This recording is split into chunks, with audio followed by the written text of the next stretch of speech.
And now it's time for Church Chat.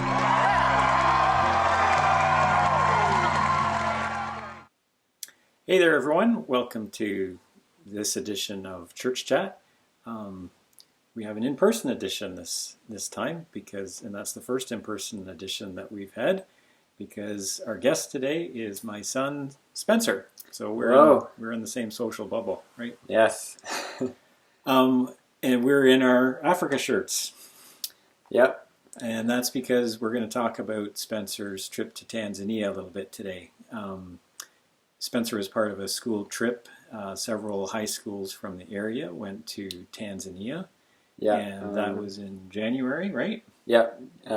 Mid-January, and then we came back the beginning of February. Mm-hmm.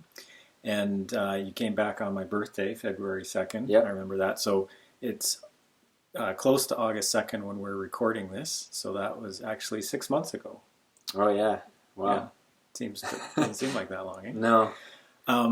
Who actually went on the trip? What schools were involved?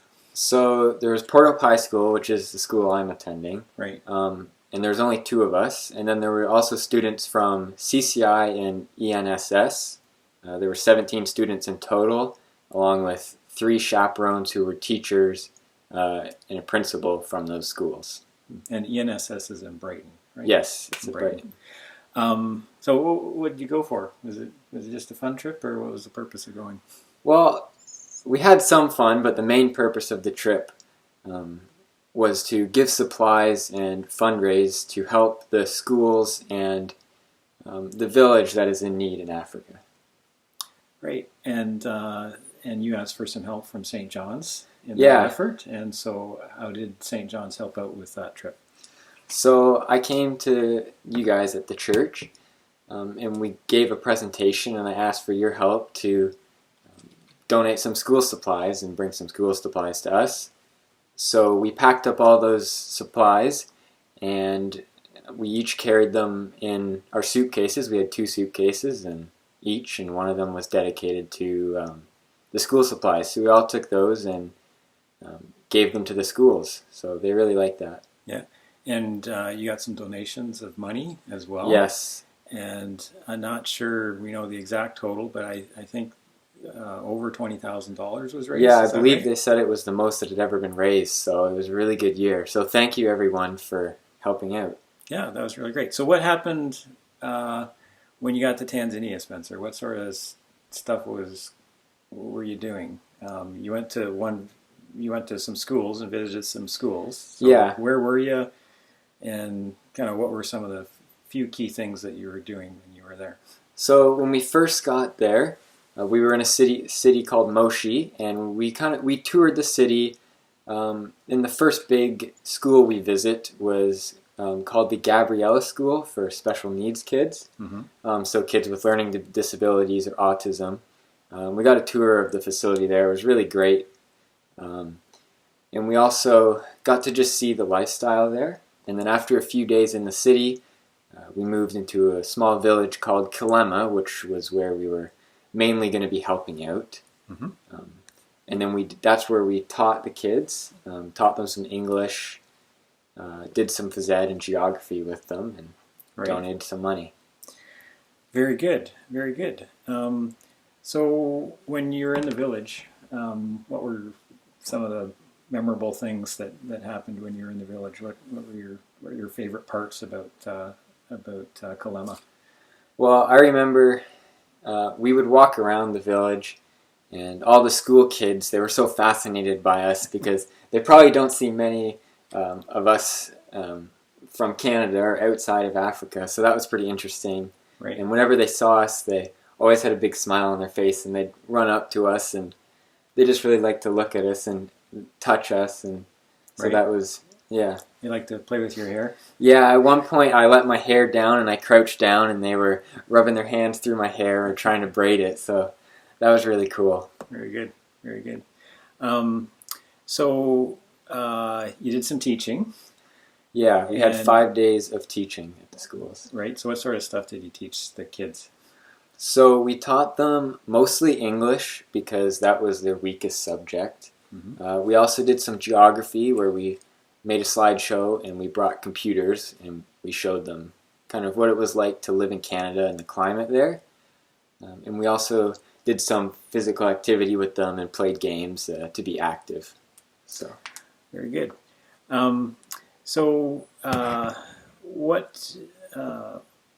What did the money that was raised get used for?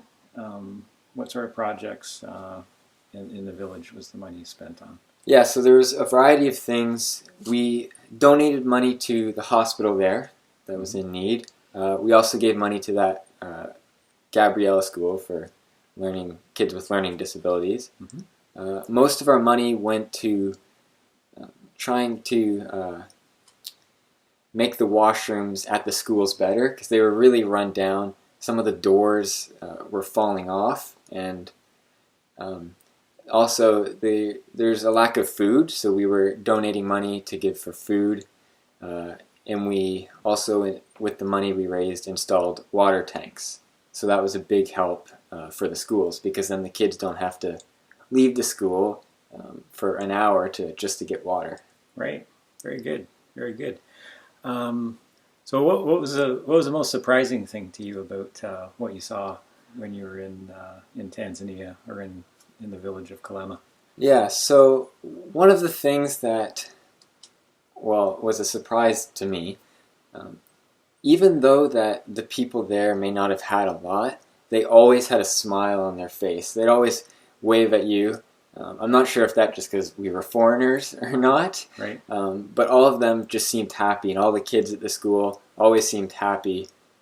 Even when we were just walking up to the school and they couldn't see us, they were always playing and laughing. So it was really nice to see that even though they didn't have a lot, they always seemed to be so happy and joyful about the small things. So, oh, very good. Thanks. So you had some fun when you were away also.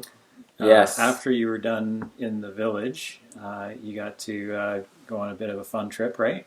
Yeah, after we were done teaching, we went on a safari for about 3 days. So that was really cool. We went to 2 places, the Tarangire and the Norogno crater. I'm not sure exactly how to pronounce it. Right.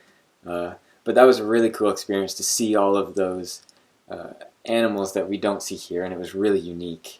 Oh, cool. What sort of animals did you see up close? Well, the elephants got really close to us at one point, and that was cool. Even just to hear them, because they don't... You know how when you're a kid, you're taught that they go like, boo. They also growl, which was weird, because we never heard them growl, but they would growl and mumble, so that was really cool. Oh, yeah, cool. Did anything exciting or unusual happen when you were out on safari? Yeah, so the last day we were on safari, it actually rained the night before quite a bit, so it was muddy on the trails in the land there. So a lot of the places we were going were filled with mud, so we actually got the Jeep stuck pretty good. The back wheel was pretty much buried in some mud, so that took us a while to get out. We had to be pulled out, but I saw the pictures. It looked like you were on like a 45-degree angle. We were like on an angle like this, and your teacher looked like he was pretty scared. Yeah, our teacher was really scared. I was in that vehicle. It was kind of funny to watch him and just be in there, but we eventually got out after about 6 minutes in a broken chain. So good. Well, I'm glad you made it out of there. Yeah. So, do you miss anything about being in Africa? You've been back home for like about 6 months now. Yeah. You weren't in Africa for a long time, but you were there for a couple of weeks. No. So do you miss anything about your time there? Well, I like the people I went with. So all the students we went with were very good. I really miss being at the schools with the kids. That was my favorite part of the trip, and it was really fulfilling just to help them out. The food there was pretty good. It was all fresh, so that was nice. It was pretty Americanized, though. I think they catered to us in that sense. Right. But it was really nice, just the culture there and being around everyone, because they were all so nice and loving. Oh, very good. Very good. Thanks, Spence. where'd you stay when you were in the village? You stayed in a hotel when you were in the city, but when you were in Yeah. the village, where did you stay? So it was like a nursing center, I believe. So some of the sisters from the hospital and the church invited us to come in, and we stayed there. So we had a big common area, and we each had our own room, and Right. it was nice for where we were staying, but it wasn't as nice as something Yeah. that you would like here. Yeah. So you got to stay with the sisters in the convent, basically. Yeah. So they moved out when we were there. Okay. But that's where they would stay. Yeah. And you got to go to church when you were there? Yes, I really liked the church experience.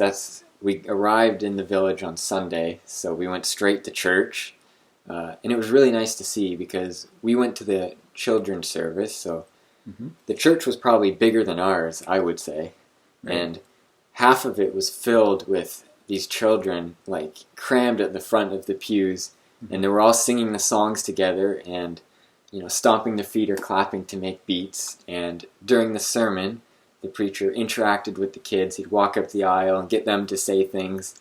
I'm not really sure what they were saying because it was in Swahili, which is in the language they speak, but yeah, it was really cool. Oh, very good. And someone gave you that shirt. Yes, so actually the sisters, we stayed at their place, they gave us all a gift. So this is the shirt I got. Right. And this is the shirt that I got from Spencer. Yes. Yes. Thank you, Spencer. We got to go shopping one day, so. Very good. Very good. And I have some coffee too that you bought, but it's stuck in the office back at work still. I haven't been able to get back to the office yet.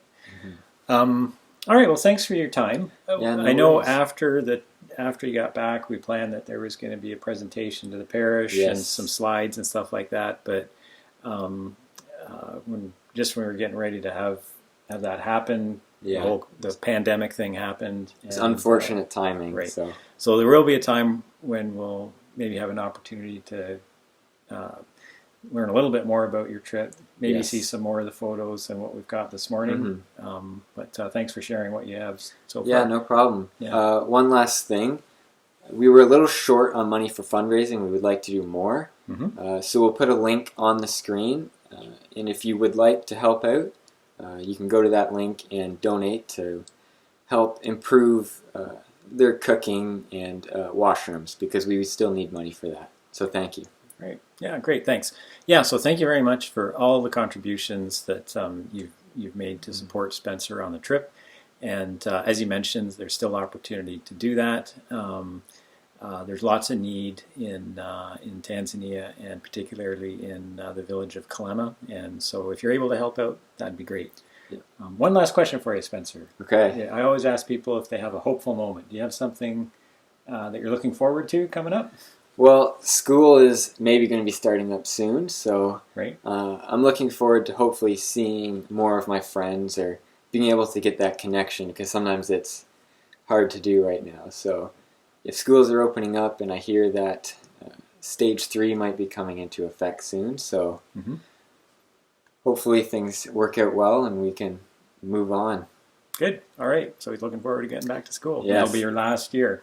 Yeah, Year at final Portland year. Park. Yeah. All right. Well, good luck with that. Thank you. Okay. That's it for this week. And thanks for tuning in. And we'll catch you next time. Bye Bye. for now.